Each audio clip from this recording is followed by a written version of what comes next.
निरअभिमान भक्त के अधीन हो जाते हैं। भगवान अवतार क्यों लेते हैं, यह बात तो भगवान ही जानते हैं। सामान्य रीति से कहते हैं, यदा यदा हि धर्मस्य ग्लानिर्भवति भारत अभ्युत्थानम् अधर्मस्य तदात्मानं सृजाम्यहम्। हे भरतवंशी अर्जुन, जब जब धर्म की हानि और अधर्म की वृद्धि होती है तब तब ही मैं अपने आप को प्रकट करता हूं। ये कार्य तो भगवान अवतार लिए बिना भी करते रहते हैं, परंतु वास्तव में भगवान का अवतार भक्तों के लिए होता है। भगवान की हर एक लीला कल्याण करने वाली है। भगवान अनंत हैं तो उनकी लीला, नाम, कथा, रूप इत्यादि भी अनंत ही हैं। साधक काम क्रोध आदि दोष दूर न कर सके तो एक पीड़ा होती है उनके मन में। उस समय भगवान की शरणागति सुगमता से होती है। शरण होने पर दोषों को दूर करने की जिम्मेदारी अपने पर नहीं होती। भगवान कहते हैं, योग क्षेमम वहाम्यहम्।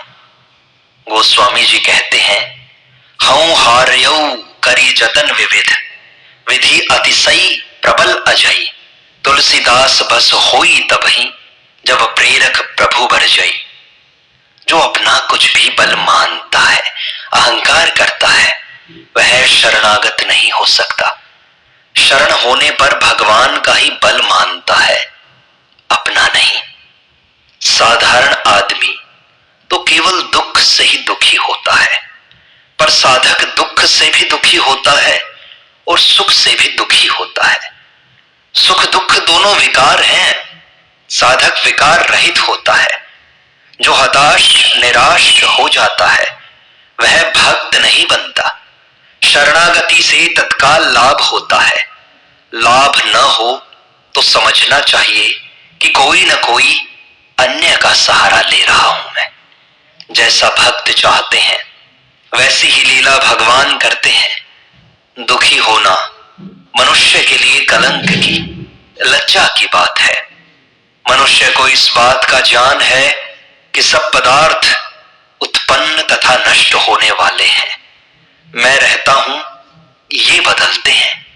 हम रहने वाले होकर भी न रहने वाले नाशवान को चाहते हैं। यह कितने पतन की बात है। जो नहीं रहता उससे सुख चाहना कितनी बड़ी भूल है हमारी। हम निरंतर मर रहे हैं, यह बात और जगह मिलती नहीं। हमारी आवश्यकता नित्य की है, पर अनित्य को चाहते हैं।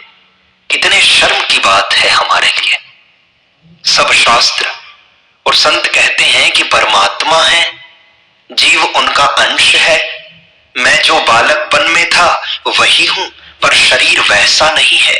यह सबका अनुभव है। नेत्रों से प्रकृति का कार्य दिखाई देता है। प्रकृति से पैदा होने वाली वस्तु प्रकृति से अतीत तत्व को नहीं जान सकती। शरीर संसार निरंतर बदल रहे हैं। बदलने के सिवाय इनका कोई स्वरूप है ही नहीं।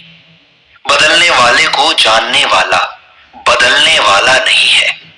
फिर आप बदलने वाली चीज के परवश क्यों हो रहे हो? जिसका बेटा ही नहीं है उसका बेटा मरेगा कैसे? जिसका माथा ही नहीं है उसका माथा दुखेगा कैसे? जिसके पास पैसा ही नहीं है उसको घाटा कैसे लगेगा? सोचने की बात है। जो कुछ देखने सुनने सोचने में आता है वह नहीं है, वह मिट रहा है। अतः उसकी तरफ न देखकर, उसमें न फंसकर सत्य की तरफ देखें। जिस ज्ञान के अंतर्गत सब दिखाई देता है उस ज्ञान में स्थित रहें। ज्ञान के अंतर्गत दिखने वाले को सत्ता देकर महत्ता दे देते हैं, यह गलती होती है।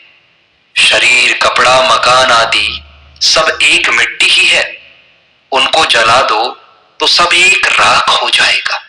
अतः अभी भी यह एक ही है। ऐसे ही परमात्मा के सिवाय कुछ नहीं है। जो संसार से पहले था बाद में भी रहेगा, वही तो अभी है।